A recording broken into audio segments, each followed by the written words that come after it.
Hi guys, welcome back to my channel. My name is Kat and today we are going to do my January wrap-up part 2.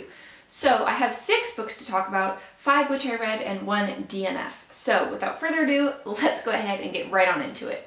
So the first book that I read in the second half of January was Putney by Sofka Zinovieff. And this was a buddy read with Jordaline from Jordaline Reads. She's amazing. I will leave her links down below.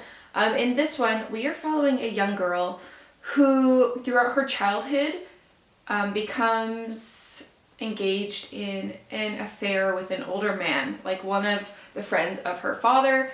And we view it both in her childhood when it's kind of very romantic and she thinks that she's in love with him, and then after she has her daughter when she's older, and how having a daughter and seeing just how young her daughter is and how much her daughter could not give consent or like stand up to being groomed, that it changes her mind and she starts to think differently about what happened in her childhood and confronting the man who did that to her. So this was kind of blurred as a book for the Me Too movement, but I would really disagree. Overall, I just wasn't really a fan of how this kind of ended, and I gave it 3 stars because I was so angry about it. Jordaline actually DNF'd it because of the writing style, which I agree is quite like tangential and meandering. I do give it a 3 though because I wanted to know what would happen up until the end.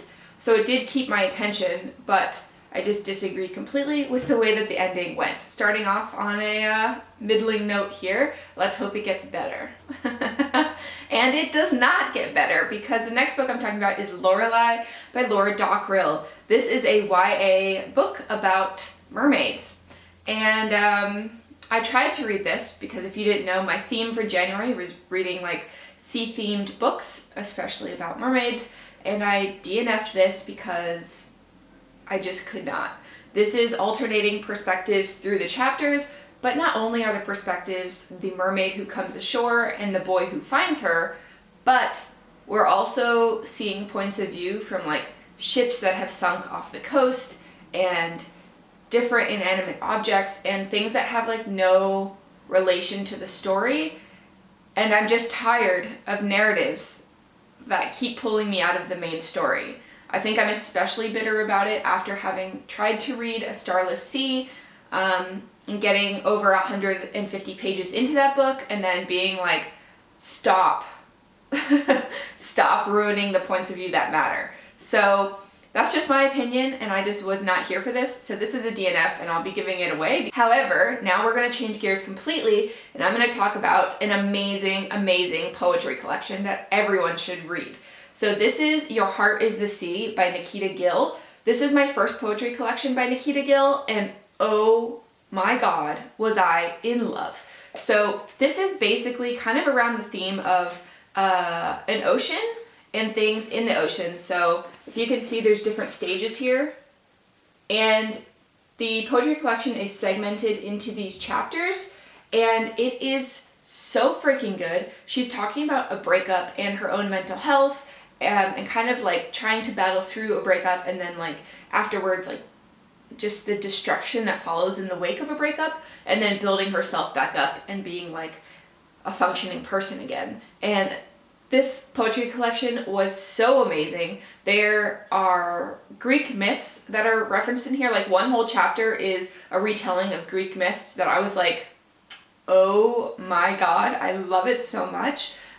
So it's not surprising that actually, I believe Nikita Gill just came out with a nonfiction novel, I think, about Greek mythology from a female perspective. Is that right? I'm not sure. I'll put an inset here about if I'm right.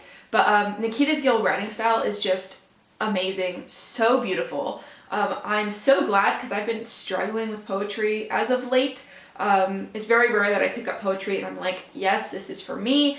But Nikita Gill, apparently, I'm in love with. So I will be reading everything now that she ever writes and puts out because this was so amazing. If you're into poetry, I highly recommend it. I was first ranting about this on my Instagram, which I recently started Instagramming, which yeah, I know, I'm a dinosaur. I'm an old lady, but my sister's visiting and she taught me how to Instagram. So if you guys want to follow me on Instagram, we'll leave the links down below, of course. But yeah, be gentle because I'm just learning how to do it. But I was ranting about this on there, that everyone needs to read it, and it's an amazing poetry collection. So I gave this 4.5 stars. It's the first book to enter my best books of 2020 so far. We'll see if it survives to the end, but right now it's the first kind of gladiator in the 2020 ring. So yeah, I super love this and I highly recommend it. Let me know if you read it because then we can gush over it together. So the next book I read in January was also on the sea theme, and it's Remarkable Creatures by Tracy Chevalier. So this is a buddy read I did with my aunt, and it is actually historical fiction, which is my weak point, and I was honestly not super thrilled to get into it. But the reason that I decided to buddy read it with my aunt, who loves historical fiction, is because it is exploring the lives of 2 women who first found fossils of extinct ocean animals in Lyme Regis. So the first one is Mary Anning, who comes from a poor household, but she is a fossil hunter along the beach, and her family lives off of the sales that they get from the different fossils, such as ammonites, and different pieces like that. And then she meets Elizabeth Philpott, who is a woman kind of whose family has moved from London, and she's a lady who has a lot more means than Mary. And they kind of team up, and when Mary finds the first fossil of what will be the Plesiosaurus, I believe, they kind of go through the process together, because it's very clear that men of means will buy the fossils and sell them on to other natural history museums and so on, and take the credit for finding the fossils, and they get to name them, they get to make money from them. So I actually gave this book 3.5 stars because I found it very interesting, because I love things about the ocean, and I also love the oceanic fossils, which I think is just amazing. If any of you guys have been to Lyme Regis, let me know if you went fossil hunting. I don't even know if that's a thing. I really hope it's a thing, because that's just amazing. But I really liked to learn about the history of it, and it angered me so much the way that these 2 women were treated.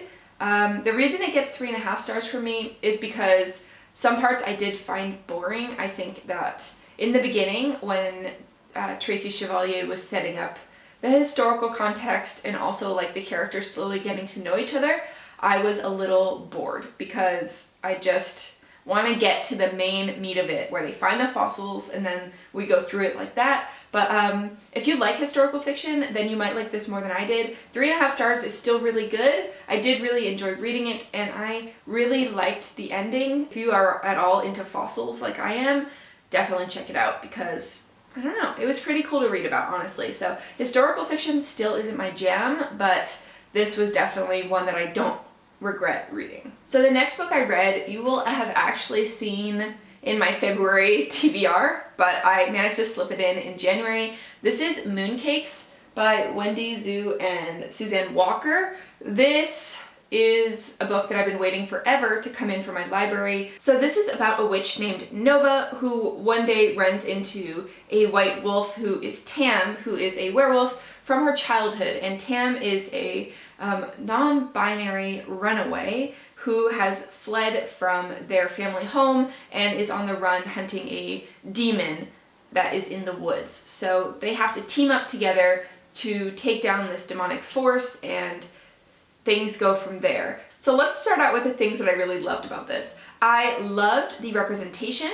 Nova is also, I believe, partially deaf. She wears hearing aids, but I think she can hear a little bit when the aids are off. I liked the non-binary rep. I loved the family dynamics, but the things that I didn't like about this were that the plot was very chaotic. Sometimes it lagged, and sometimes it went way too fast, and overall the plot was super one-dimensional.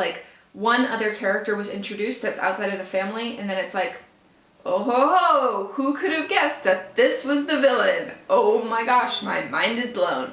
And this is definitely a teen graphic novel as well, because there's some curse words in here. So If it's going to be a teen novel, I think the plot needs to be more developed. I gave it 3 stars. If this sounds up your alley or you want a comic with rep, definitely check it out. It's really adorable, but overall I thought the plot could be stronger. So yes. Alright, and we are going to end this wrap up on a sour ass note because I am bitter about this book. So this is The Wasp Factory by Iain Banks.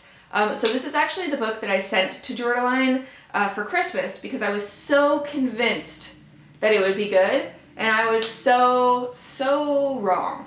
So I'm very sorry, Jordaline. Again, I will leave her links down below. We just read back-to-back books because we have very similar reading tastes, and it's amazing to have someone to continually buddy read with. However, I feel bad because the last few books that we have picked up she DNF'd, or also like The Wasp Factory we read all the way through, but what a stinker. So we are following a 17-year-old boy named Frank who we find out has killed 3 people, but he's not the crazy one in his family. Actually, his brother Eric is the crazy one, and he has just escaped from an insane asylum and he's on his way home. So this whole time you are thinking that, holy crap, how can Eric be crazier than Frank, who is our point of view character? And the tension keeps building. You keep learning horrible things that Frank has done. This book is not for the faint of heart. It is extremely dark, and it goes into graphic detail of how the murders took place. But because we knew it was horror, and because we knew it was kind of like a thriller, we were expecting it to be very dark. But things took a turn around the 2/3 mark, I think, or kind of 75%, where what we expected to happen and the great buildup took a completely different turn, and the ending was just like a flaming dumpster. No, absolutely not. I'm not gonna get into it because I don't want to ruin it for anyone, but like, that's not what we were promised, and that's not what you said would happen, and I'm very bitter about it. I don't recommend this book. Even if you like horror, the ending is so shitty that I just can't in good faith recommend it to anyone. That finishes up the second half of January for me. So I'm actually not that mad about the reading experience because I had some books that I was pleasantly surprised about, some books that were kind of a letdown, and then some books that I was genuinely mad about, i.e. this one and The Wasp Factory, like, ugh. So just a whole mix, I guess, which is how reading happens. You don't know until you know.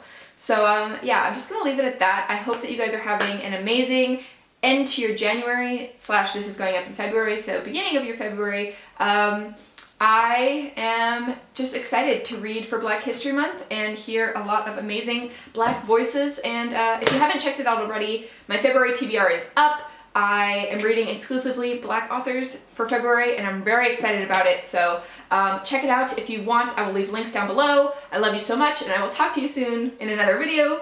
Bye!